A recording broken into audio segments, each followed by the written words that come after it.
చెప్పబోయినా ఈ యొక్క పలురకాల విశ్వాసంలో క్రియలు జరిగించాలని ఆయన మాట్లాడుతూ ఉన్నాడు. ఇటువంటి విశ్వాసతను మనము కలిగి ఉండడానికి మనం చూస్తున్నాం. ఇంకొక చివరి మాట మనం చూస్తున్నాం, ఓర్పులో సంపూర్ణత కలిగి ఉండాలి. మన ఓర్పులు ఎలా ఉండాలంట? సంపూర్ణత కలిగి ఉండాలి. అందుకని యాకోబు పత్రిక 1వ అధ్యాయం 4వ వచనం ఆయన అంటాడు, మీ విశ్వాసం కలుగు పరీక్ష ఓర్పును పుట్టించి అని ఎరిగి మీరు సంపూర్ణులుగా చదవండి సార్. ఆ సంపూర్ణులకు ఏ విషయములైనా కొదువు లేని వారు ఉన్నట్లు ఓర్పు తన క్రియలను కొనసాగింపనీయుడే. అంటే ఓర్పు విషయంలో సంపూర్ణంగా ఉండాలి. తుడుకు మీ కొదువ లేని వారే ఉంటారు ప్రియా సహోదరి. అంటే ఎవరైతే ఓర్పు విషయంలో సంపూర్ణంగా ఉంటారో తుడుకు మీకు ఎటువంటి కొదువ కూడా ఉండదు. అంటే ఓర్పు కలిగిన వారికి దేవుడు ఏ కొదువ ఉంచాడు అని మనం చూస్తూ ఉన్నాం.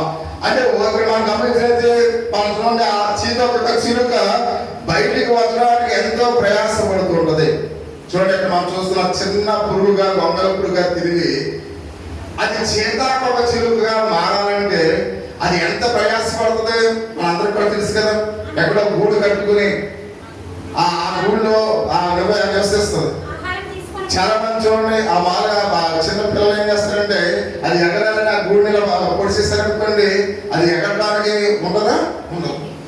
అంటే అది చీతాకొక చిలుకగా మారడానికి కొన్ని రోజులు ఎంతో ప్రయాసపడుతుంది ప్రియమైన వారు. అంటే అది ఓర్పు కలిగి ఉంటది. అందుకనే ఓర్పు కలిగి ఉంది కాబట్టి అది పరిపూర్ణత చెంది చీతాకొక చిలుకగా మారుతుంది. అంటే ఒక క్రైస్తవ విశ్వాసి మన జీవితంలో వృద్ధి చెందాలంటే, మన జీవితంలో ఆశ్రమపడాలంటే, మన జీవితంలో ఉన్నతమైన స్థితిలోనికి వెళ్ళాలంటే మనము కూడా ఓర్పును కలిగిన వారిపై ఉండాలని మనం చూస్తూ ఉన్నాం. అందుకని ఆత్మ ఫలాల్లో ఒకటి దీర్ఘశాంతము ప్రియమైన వారు. ఆత్మ ఫలాల్లో ఒకటేంటి? దీర్ఘశాంతం. అంటే దీర్ఘశాంతాన్ని కలిగి ఉండాలి. అంటే ప్రేమతో ఒకరినొకరు సహించాలి. దీర్ఘశాంతంతో కూడిన సంపూర్ణ వినయముతోను సాత్వికముతో మనము నడుచుకోవాలి. అందుకని అంటున్నాడు, లాజరు జబ్బుపడినప్పుడు కౌలు పంపగా యేసుక్రీస్తు వారు అతడు మృతి పొంది ఉన్నాడని ఎగినప్పుడు ఎంత ఓర్పుతో కనిపెట్టింది ఆ కుటుంబం గమనించాలి ప్రియమైన వారు. లాజరు యొక్క కుటుంబం ఆయన రాకపోయేసరికి ఎంత ఓర్పుతో ప్రభు రాక కొరకు ఏం చేసింది? కనిపెట్టింది. అంటే మార్తా మరియలు ఓర్పుతో కనిపెట్టారు కనుక ప్రభు రాకడ కొరకు అక్కడ అద్భుతాన్ని వాళ్ళు చూశారు ప్రియమైన వాళ్ళు. ఏ అద్భుతం చూశారు వాళ్ళు? లాజరు బ్రతికింపబడటం చూశారు. అంటే మార్తా మరియలకు ఓర్పు లేకపోతే చూడండి, మనం ఒక విచిత్రం జరిగింది. అక్కడ హైదరాబాద్ పరిసర ప్రాంతాల్లో ఒక వ్యక్తి ఆపరేషన్ జరిగిందని. ఆపరేషన్ జరిగిన తర్వాత అతను చనిపోయాడు అనుకుని మామూలుగా అంటే కోల్పోయాడు. చనిపోయాడు అనుకుని అన్ని కూడా దండలు వేసారు, అన్ని కూడా వేసారు, మామూలుగా బాక్స్ లో పెట్టేసారు, అన్ని అయిపోయింది. అతనికి ఒక రాజకీయ నాయకుడు తెలుసండి. ఆ రాజకీయ ఆ ఇంటి వాళ్ళు ఫలానా రాజకీయ నాయకుడు తెలుసంటే ఆ రాజకీయ నాయకుడు అక్కడికి వచ్చి అప్పటికి ఇంకా అన్ని అయిపోయినాయి అంట. నేను రానంటే అప్పుడు ఆ రాజకీయ నాయకుడు వచ్చి చూసి అక్కడ వచ్చాడండి. వచ్చిన తర్వాత అతను దండేద్దామని ఎడసరికి మెదులుతున్నాడు. మెదిలేసరికి అసలు ఆగండి అంటే అప్పుడు అన్ని కూడా అయిపోయింది. ఆగండి ఇతను మెదులుతున్నాడని అప్పుడు హాస్పిటల్ తీసుకెళ్తే అతను మరలా పరిపూర్ణంగా బ్రతికాడండి. అంటే అతను ఆ రాజకీయ నాయకుడు అక్కడ రాకపోతే ఆయన ఏం చేతులు మామూలుగా తీసుకెళ్ళి పాతి పెట్టేది. అంటే అతను రాబట్టి అతను ప్రాణం ఏమైంది? వాళ్ళకి కాపాడాడు. అంటే ఒకవేళ అతను రావట్లేదు కదా అని ఒకవేళ వేచి చెప్పకుండా అతను తీసుకెళ్ళిపోయాడు అనుకున్నాడు, ప్రాణంతోనే ఏం చేస్తున్నాం కాల్చేది. అంటే ఇక్కడ చాలా మంది చనిపోయాడని తెలుస్తుందో వెంటనే ఏం చేస్తున్నారు? వెంటనే తీసుకెళ్ళి పాతి పెట్టాలని ప్రయత్నం చేస్తారు. ఒక నిజంగా చనిపోయాడో లేదో కూడా చాలా మంది చూడట్టుకునే వాళ్ళు. అంటే సహజంగా మనం చూస్తున్న హార్ట్ అటాక్ వచ్చినప్పుడు కొన్ని గంటల వరకు ప్రాణం ఉంటుందండి. కానీ కొంతమంది ఏం చేస్తారు? ప్రాణం ఇంకా రేడు చనిపోయాడని డాక్టర్ పరీక్షించుకుని ఏం చేస్తారు? తీసుకెళ్ళి కాల్ చేయడం లేదా పాతి పెట్టేయడం చేస్తారు.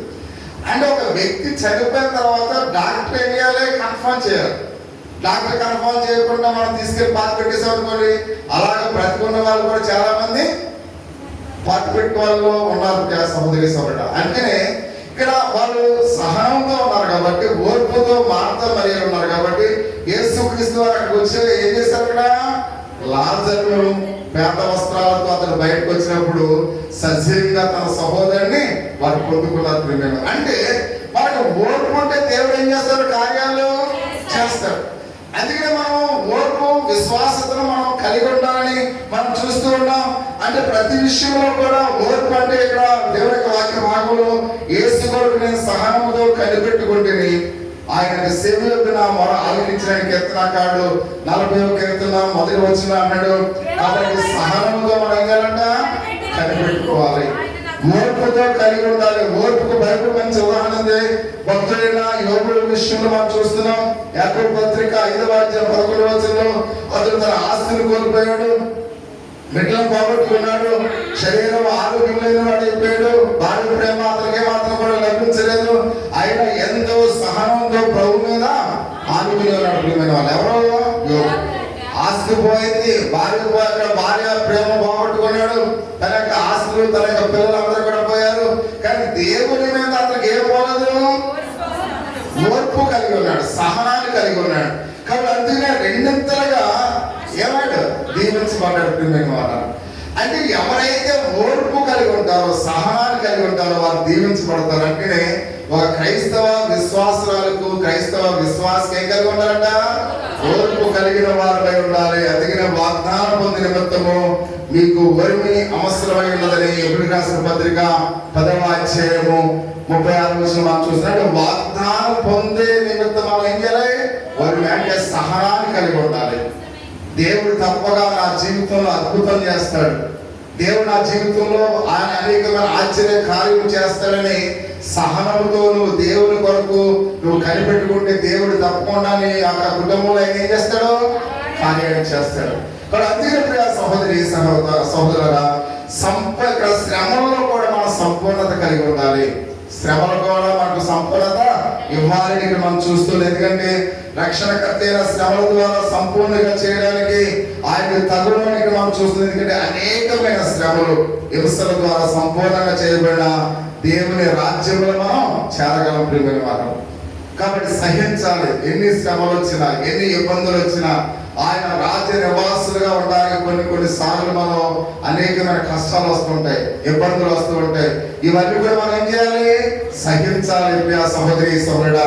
కాబట్టి అనేకమైన శ్రమలు మనకు హింసల ద్వారా సంపూర్ణత మనం కలిగి ఉండాలని మనం చూస్తూ ఉన్నాం. అందుకన్నాడు తాను పొందబోయే శ్రమల గురించి యేసుక్రీస్తు వారు మాట్లాడుతూ, పేతురు ప్రభువా అది నీకు దూరం అవ్వడు కాక, అది నీకు ఎన్నడూ కూడా కలుగుదని చేపట్టి పట్టుకుని ఏం చేశాడు? గద్దించాడు. ప్రియమైన నేను అనేకమైన శ్రమల కాదు ప్రభు చెప్తుంటే ఆ పేతురు గారు అన్నాడు, ఇవన్నీ కూడా నీకు దూరం అవ్వడు కాక అన్నాడు.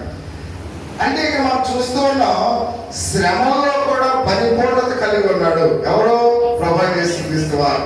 ఎందుకంటే మనం చూస్తూ ఉన్నాం. కాబట్టి క్రీస్తు జవాబంటే సాతాను నా వెనక్కి పొమ్ము, నీవు నాకు అపరిత కారణమై ఉన్నావు, నీవు మనుషుల సంగతినే తలచుచున్నావు కానీ దేవుని సంగతులను తలంపగా ఉన్నామని మనం చూస్తున్నాం. అంటే మానవుడు ఎప్పుడు కూడా సుఖభోగాలు కూడిన జీవితం గురించి ఆలోచన చేస్తుంటాడు.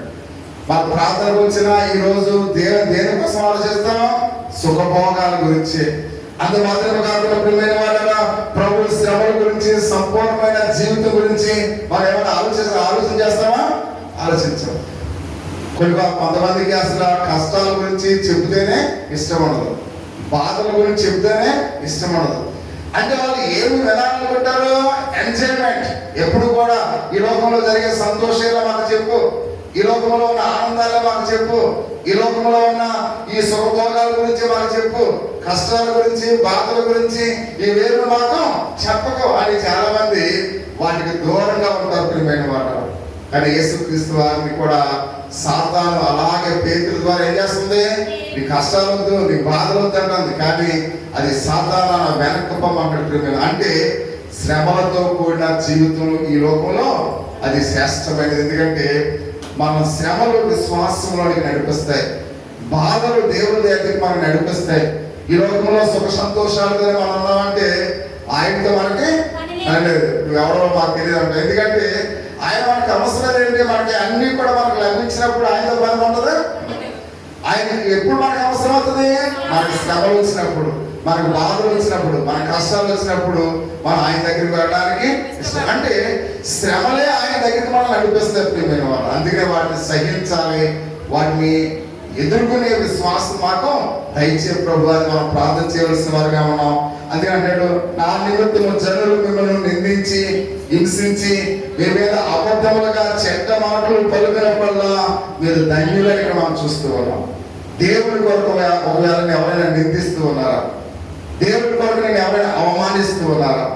దేవుడి కొరకు నేను అనేకమైన మాట్లాడుతూ ఉన్నారా? వాటిని సహించు, నీవు ధన్యుడుగా ఉంటావు ప్రియా సహోదరి సోదరుడు. అంటే ప్రతి విషయంలో కూడా ప్రభు చాలా స్పష్టంగా చెప్తున్నాడు, ఈ లోకంలో మీకు శ్రమ కలుగును, అయినను ధైర్యం తెచ్చుకోండి, నేను ఈ లోకంలో జయించున్నానని చెప్తున్నాడు.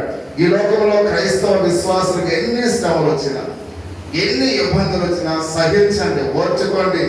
ఎందుకంటే దేవుడు ఈ లోకాన్ని జయించాడు. ఎవరైతే మనం నమ్ముకున్నామో, ఎవరైతే విశ్వాసం కలిగి ఉన్నామో, మనం విశ్వాసం కలిగిన ఆ ప్రభువు యేసుక్రీస్తు వారు ఈ మనకు కలిగే ఈ శ్రమలు, మనకు కలిగే ఈ వేదనలు అన్నింటిని కూడా ఆయన ఏం చేశాడు? జయించాడు. ఆ జయించిన యేసయ్యే మనకు రక్షకుడిగా ఉన్నాడు. అందుకని ఎవరైనా ఏదైనా మనం ఫీల్ అవ్వాల్సిన పని లేదు. ఎవరైనా ఏదైనా అవమానకరంగా మాట్లాడితే మనం బాధపడవలసిన పని లేదు.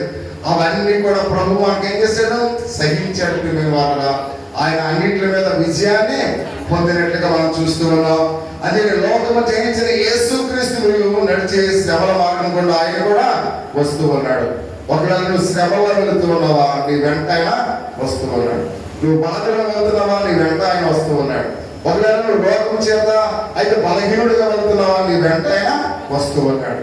అంటే నువ్వు కష్టాల్లో, నీ బాధల్లో కూడా ఆయన నీ వెంట వస్తున్నాడు కనుక నువ్వు సహించాలి, భయపడవలసిన పని లేదు అనే విషయానికి మనం చూస్తూ ఉన్నాం. పరిశుద్ధతలో, ప్రేమలో, విశ్వాసంలో, ఓర్పులో మిమ్మల్ని ఆయన పరిపూర్ణంగా చేస్తాడు ప్రియమైన వారు. కాబట్టి అందుకని ఈ రాత్రి ప్రభువా నన్ను పరిపూర్ణంగా చేయ ప్రభువా. శ్రమల్లో, కష్టాల్లో, ఓర్పులో నువ్వు నా వెనువెంట ఉన్నావు. ఎందుకంటే మన స్నేహితులు, మన యొక్క ఫ్రెండ్స్, మన బంధువులు సంతోషంలో రావడానికి ఇష్టపడతారు, కానీ మన బాధల్లో ఎవరైనా రావడానికి ఇష్టపడతారా? ఇష్టపడతారు. కానీ మనము నమ్ముకున్న యేసయ్య మన కష్టాల్లో కూడా ఆయన మన వెంట వస్తూ ఉన్నాడు. మన బాధల్లో కూడా మన వెంట వస్తూ ఉన్నాడు. మన వ్యాధిలో కూడా మన వెంట వస్తూ ఉన్నాడు. కాబట్టి ఆయన మనల్ని పరిపూర్ణంగా చేయడానికి రాత్రి తీర్మానం చేసుకున్నట్లుగా మనం చూస్తూ ఉన్నాం.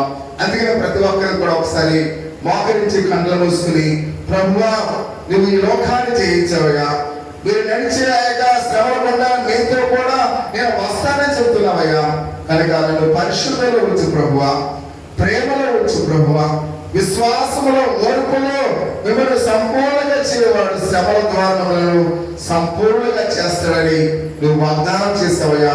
ఈ మాట నమ్మదగినదయ్యా. ఎందుకనగా మనం ఆయనతో కూడా చనిపోయిన వారమైతే ఆయనతో కూడా బ్రతుకుతాం, సహించిన వారమైతే ఆయనతో కూడా ఏలుతామని మనం చూస్తూ ఉన్నాం. ప్రభువా ఈ రాత్రి కాల సమయంలో నా యొక్క శ్రమలో సంపూర్ణత దయచే ప్రభువా, ఓర్పులో సంపూర్ణత దయచే ప్రభువా, నా విశ్వాసాన్ని వృద్ధి చేయ ప్రభువా, విశ్వాసంలో సంపూర్ణత నాకు దయచే ప్రభువా, యేసయ్యా ప్రేమలో నాకు సంపూర్ణత దయచే ప్రభువా, కాబట్టి పరిశుద్ధతలో కూడా సంపూర్ణత దయచే ప్రభువా. అటువంటి సంపూర్ణమైన విశ్వాసాన్ని రాత్రి నాకు దయచే ప్రభువా. ఒకవేళ నా ప్రేమలో స్వార్థం ఉందేమో ప్రభువా, ఈ రాత్రి స్వార్థంతో కూడిన ఆ ప్రేమ నాలో తీసివే ప్రభువా. ఒకవేళ వేషధర్మంతో నేను ప్రేమ కలిగి ఉన్నాను ప్రభువా, ఆ వేషధర్మంతో కూడా కూడిన ఆ ప్రేమ నాలో తీసివేసి ప్రభువా. యేసయ్యా నువ్వు త్యాగంతో కూడిన ప్రేమ నాకు ప్రసాదించి ప్రభువా. నా కుటుంబాన్ని నేను ప్రేమించినట్టుగా, నా బంధువులను, నా స్నేహితులను, రక్త సంబంధికులను ప్రేమించి ఆ స్వచ్ఛమైన ప్రేమ నాలో పుట్టించు ప్రభువా. ప్రేమ లేనివాడు నా వాడు కాదని నీ వాక్యం సెలవిస్తుంది. నీ పొరుగు వాడిని ప్రేమించకపోతే ఒకవేళ నువ్వు నన్ను ఎలా ప్రేమించగలవని ప్రభు నేను ఈ రాత్రి ప్రశ్నిస్తూ ఉన్నాడు.